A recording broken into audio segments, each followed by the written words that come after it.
News when you want it with Bloomberg News Now. I'm Nathan Hager. And I'm Karen Moskow. Karen, we begin with the latest on the effort to end the war in Ukraine. President Volodymyr Zelensky and European leaders will hold a call with President Donald Trump later today ahead of the president's Friday summit with Vladimir Putin in Alaska. Here's Zelensky speaking through an interpreter. It's impossible to talk about Ukraine without Ukraine, and no one will accept that. But they cannot agree on anything about Ukraine without us. That was Ukrainian President Volodymyr Zelensky ahead of his call today with President Trump and European leaders. For more, let's bring in Bloomberg's Ewan Potts in London. Ewan, what's the latest? Nathan and Karen, President Putin is demanding that Ukraine give up the two regions that form the Donbass as a precondition to a ceasefire.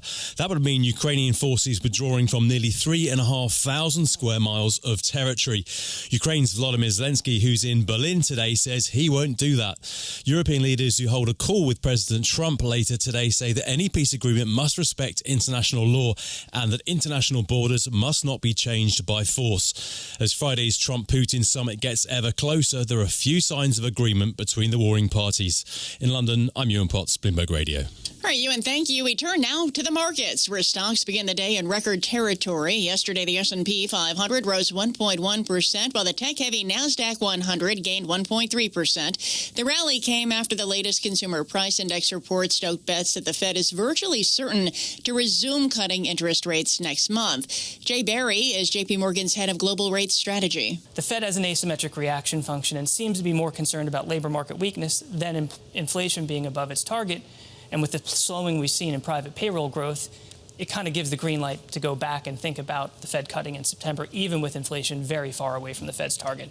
J.P. Morgan's Jay Barry. Fed fund futures are pricing in a 90% chance of a rate cut in September. Well, while most traders think a quarter-point cut is all but a lock, Karen, Treasury Secretary Scott Bessent says he's open to a 50-basis-point cut. He spoke with Fox Business after the CPI report.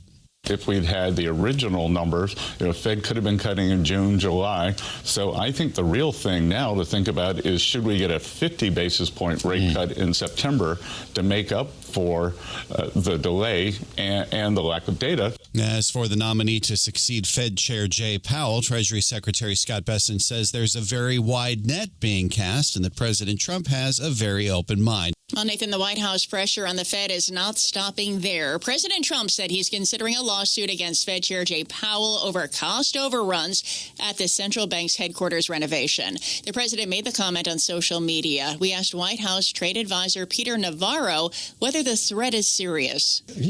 Heck yes. Yeah. I mean, look, it gets your attention. It's like, what is he doing there? He's spending the taxpayers' money on just why not watching costs. It's beautiful. You contrast with him the way Donald Trump does things in the White House. He's undergoing a major renovation.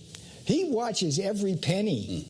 White House trade advisor Peter Navarro spoke with Joe Matthew on Bloomberg's Balance of Power. President Trump has repeatedly called on Powell to resign, but he's backed off threats to fire the chairman, while Secretary Bessent leads the search for his replacement. And that's news when you want it with Bloomberg News Now. I'm Karen Moskow. I'm Nathan Hager, and this is Bloomberg.